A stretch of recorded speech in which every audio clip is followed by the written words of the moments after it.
Hello dear students, welcome back to organize knowledge channel. और आज की जो वीडियो है उसमें हम डिस्कस करेंगे worksheet number 14 for class 10th विज्ञान विषय की ये वर्कशीट है जो आपके लिए 6 अगस्त 2021 के लिए शेड्यूल की गई है।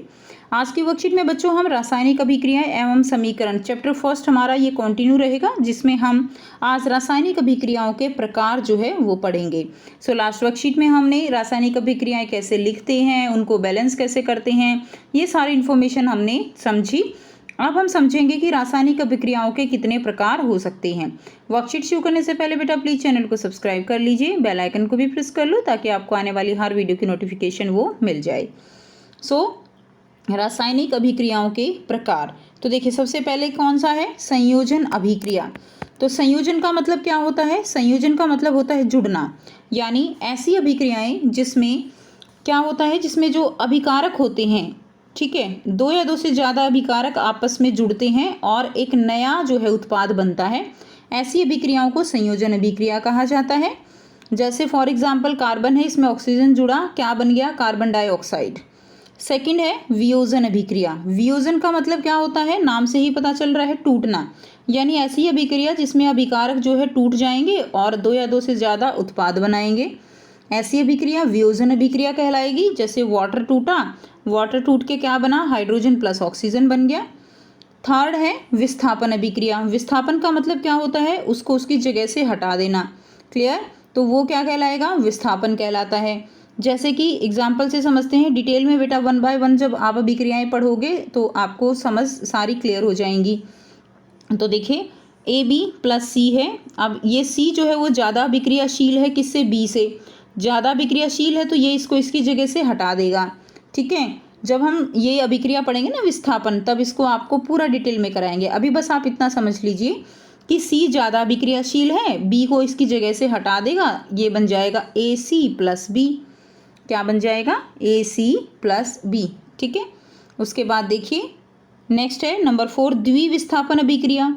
इसमें तो केवल एक ही जो आयन है उसका आदान प्रदान हुआ, लेकिन द्वि का मतलब दो, द्विविस्थापन यानी दो का विस्थापन, तो AB प्लस CD है, तो ये देखिए A जो है C के साथ और B D के साथ, क्लियर। तो जो है यहाँ पे इस तरह से क्या हो जाएगा, विस्थापन हो जाएगा, क्लियर। अब देखिए नेक्स्ट है रेडॉक्स अभिक्रिया।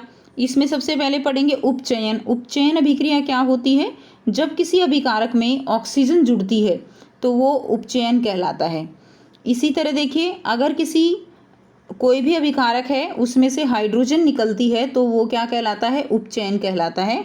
यानी कंक्लूजन इज दैट कि ऑक्सीजन का जुड़ना और हाइड्रोजन का निकलना क्या कहलाएगा, उपचयन अभिक्रिया कहलाता है। जबकि हाइड्रोजन का जुड़ना और हाइड्रोजन का, यहाँ पे देखो, हाइड्रोजन का जुड़ना और ऑक्सीजन का निकलना, यानी जो उपचयन है उसका उल्टा क्या कहलाएगा, उसका उल्टा अपचयन कहलाएगा, ठीक है। देखिए यहाँ पे ऑक्सीजन जुड़ी तो उपचयन कहलाया, यहाँ ऑक्सीजन निकली तो अपचयन है, यहाँ हाइड्रोजन निकली तो उपचयन है, यहाँ हाइड्रोजन जुड़ी तो अपचयन है। और ऐसी भी अभिक्रियाएं होती हैं जिनमें उपचयन भी हो रहा होता है और अपचयन भी हो रहा होता है। ऐसी अभिक्रियाओं को हम रेडॉक्स अभिक्रिया कहते हैं। कौन सी अभिक्रिया कहेंगे, रेडॉक्स अभिक्रिया। नेक्स्ट देखिए, अब आज की जो वर्कशीट है उसमें हम केवल संयोजन अभिक्रिया के बारे में डिटेल से पढ़ेंगे, 1 बाय 1 फिर हम नेक्स्ट वर्कशीट्स में पढ़ेंगे। संयोजन का मतलब हमने समझा कि यह एक प्रकार की रासायनिक अभिक्रिया है। इस अभिक्रिया में दो या दो से अधिक अभिकारक मिलकर एक नया उत्पाद बनाते हैं, ठीक है। उदाहरण के लिए देखिए जैसे कोयले का जलना, कोयला जलेगा तो ऑक्सीजन की उपस्थिति में जलेगा, कार्बन डाइऑक्साइड गैस निकलेगी, साथ में ऊष्मा भी निकलेगी। कोई भी पदार्थ, कोई भी चीज़ अगर जलेगी तो वो हमेशा क्या होगा, उसमें से ऊष्मा निकलती है। सेकंड देखिए हाइड्रोजन और ऑक्सीजन का पानी बनना। हाइड्रोजन और ऑक्सीजन आपस में मिले और क्या बना, पानी बन गया। ये किस टाइप का उदाहरण हो गया, ये संयोजन अभिक्रिया। संयोजन का मतलब क्या है बच्चों, बार बार मैं आपको बता रही हूँ, यानी जुड़ना। दो या दो से अधिक अभिकारक जब जुड़ते हैं तो क्या बनता है, एक नया उत्पाद बनता है। नेक्स्ट देखिए कार्बन डाइऑक्साइड और जल के संयोजन से पौधों द्वारा खाना बनाना, यानी प्रकाश संश्लेषण प्रक्रिया हो जाएगी। देखिए कार्बन डाइऑक्साइड और जल, जल यानी वाटर, ठीक है। अब इससे क्या बनता है, प्रकाश संश्लेषण की प्रक्रिया होती है ठीक है, और ऑक्सीजन निकलेगी। तो ये जो अभिक्रिया है ये भी क्या है, ये संयोजन अभिक्रिया का उदाहरण हो जाएगा। नेक्स्ट देखिए, वायु तथा नमी के संपर्क में आने से लोहे में जंग लगना। तो वायु और नमी के संपर्क में आने से लोहे में क्या लग जाता है, जंग लग जाता है। ये भी एक किसका उदाहरण होगा, संयोजन अभिक्रिया का उदाहरण होगा। अब हम बात करते हैं ऊष्माक्षेपी अभिक्रियाएं। हमने अभी पढ़ा कि कार्बन को अगर हम जलाते हैं तो क्या बनता है, कार्बन डाइऑक्साइड गैस बनती है। ठीक है, यानी जैसे कोयले को जलाया तो कार्बन डाइऑक्साइड गैस बनी, साथ में क्या होगा, साथ में जो है हीट निकलेगी यानी ऊष्मा निकलती है। तो ऐसी अभिक्रियाएं जिनमें होते समय ऊष्मा निकलती है, क्लियर, तो उनको हम क्या कहते हैं, उनको हम ऊष्माक्षेपी अभिक्रियाएं कहते हैं। ध्यान रखेंगे बच्चों, उनको क्या कहेंगे, उनको हम ऊष्माक्षेपी अभिक्रियाएं कहेंगे। क्लियर। अब देखिए, इसी तरह जिन अभिक्रियाओं के दौरान ऊष्मा उत्पन्न होती है अर्थात उनका तापमान बढ़ जाता है, उन्हें ऊष्माक्षेपी अभिक्रिया कहते हैं। जैसे प्राकृतिक गैस का जलना और श्वसन जो है ये क्या है, ऊष्माक्षेपी अभिक्रिया है। नेक्स्ट देखिए, CH4 + 2O2 क्या बनेगा, CO2 प्लस जो है वाटर। ये क्या है, ये जो प्राकृतिक गैस है, प्राकृतिक गैस का फॉर्मूला होता है CH4। तो इसका दहन हुआ और क्या बना, कार्बन डाइऑक्साइड प्लस वाटर, ऊष्मा निकली। नेक्स्ट देखिए, ग्लूकोज है, ग्लूकोज C6H12O6। ग्लूकोज जो है ऑक्सीजन की उपस्थिति में जलता है और क्या देता है, कार्बन डाइऑक्साइड प्लस पानी, और साथ में क्या निकलती है, ऊष्मा। यानी हम जो खाना खाते हैं वो हमारे शरीर में जाकर उसका दहन होता है, दहन के दौरान ऊष्मा निकलती है और उसी ऊष्मा का प्रयोग हम अपने दैनिक जीवन के कार्य करने में करते हैं।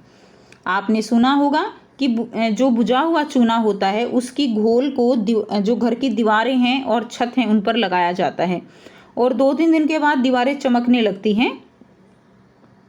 बुझा हुआ चूना जब वायु में उपस्थित कार्बन डाइऑक्साइड के साथ अभिक्रिया करता है तो कैल्शियम कार्बोनेट बनता है, जिसकी वजह से जो दीवारें हैं उन पे चमक आती है। अब इसको समझते हैं। जो बुझा हुआ चूना होता है उसका फॉर्मूला होता है CaO। ठीक है, अब बुझे हुए चूने को, ये जो है बिना बुझा हुआ चूना है, ठीक है, ये कैल्शियम ऑक्साइड कैसा है, ये बिना बुझा हुआ चूना। अब बिना बुझे हुए चूने के अंदर हम पानी डाल देते हैं। जैसे ये क्या होती है, सफ़ेदी चूना, पता है ना, सफ़ेदी जो है उसके अंदर हमने पानी डाल दिया तो ये चूना बुझ गया। ठीक है, पानी डालने से जैसे आग बुझ जाती है ना, तो ये चूना भी बुझ गया और ये बन गया बुझा हुआ चूना, कैल्शियम हाइड्रोक्साइड। क्या बन गया, बुझा हुआ चूना।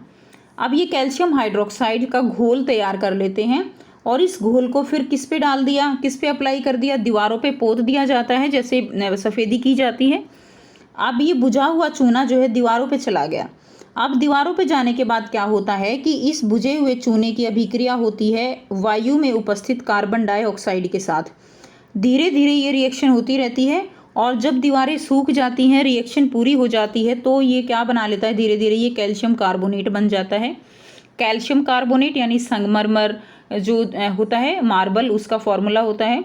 और जो दीवारों पर सफ़ेदी करने के बाद जो चमक आती है वो इसी कैल्शियम कार्बोनेट के कारण आती है। तो ये जो है काफ़ी इंपॉर्टेंट रिएक्शंस है आपके लिए, जिनको आपको लर्न करना है। ठीक है, जो यहाँ पे भी दी हैं, यहाँ से भी आप इनको कर सकते हो। अब हम इसके कुछ क्वेश्चंस दिए गए हैं, उनको डिस्कस करेंगे।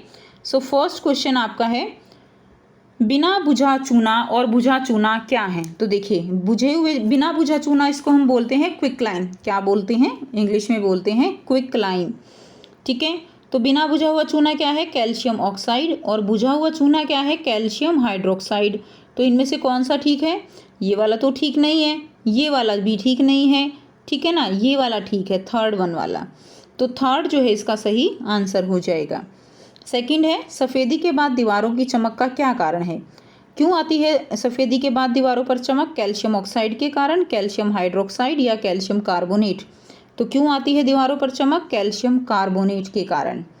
क्लियर है, कैल्शियम कार्बोनेट के कारण। थर्ड, इनमें से जो अभिक्रिया ऊष्माक्षेपी नहीं है उस पर चिन्ह लगाइए। तो जो अभिक्रिया ऊष्माक्षेपी नहीं है वो बताना है। श्वसन क्रिया, ये ऊष्माक्षेपी है, इसमें ऊष्मा निकलती है। मोमबत्ती का जलना, ऊष्मा निकलती है। लोहे के टुकड़े का पानी में डुबोना, इसमें ऊष्मा नहीं निकलती, तो ये थर्ड हो जाएगा। फोर्थ दिया गया है, इनमें से कौन सा संयोजन का उदाहरण नहीं है। तो संयोजन का उदाहरण जो है बताना है आपको। देखिए यहाँ पे बच्चों ये H2O नहीं है, ये H2 है केवल। हाइड्रोजन और ऑक्सीजन आपस में मिलके क्या बनता है, पानी। तो ये संयोजन का उदाहरण है। AgNO3 प्लस NaCl, ये क्या बन गया, AgCl plus NaNO3। Sodium nitrate है, सिल्वर क्लोराइड बन गया। ये जो है संयोजन का उदाहरण नहीं है, ये द्विविस्थापन अभिक्रिया है। ठीक है, इसमें दो आयनों का आदान प्रदान हो रहा है, तो द्विविस्थापन अभिक्रिया है ये। उसके बाद तीसरा देखिए, मैग्नीशियम में ऑक्सीजन जुड़ गया तो मैग्नीशियम ऑक्साइड बन गया, तो ये भी संयोजन का उदाहरण है। तो सही आंसर हो जाएगा दूसरा। ठीक है, सो ये थी आपकी आज की साइंस की वर्कशीट। बेटा काफ़ी इजी वर्कशीट है, साथ साथ कॉन्सेप्ट क्लियर करोगे तो आप बहुत अच्छे से साथ साथ चैप्टर को लर्न कर सकते हो। वीडियो अच्छी लगी तो लाइक कर दीजिए, शेयर कर दीजिए, चैनल को सब्सक्राइब कर लीजिए, और अगर चैनल पर न्यू हो तो जल्दी से सब्सक्राइब कर लो। सो थैंक्स फॉर वॉचिंग, मिलते हैं नेक्स्ट वीडियो में नेक्स्ट वर्कशीट के साथ। Take care.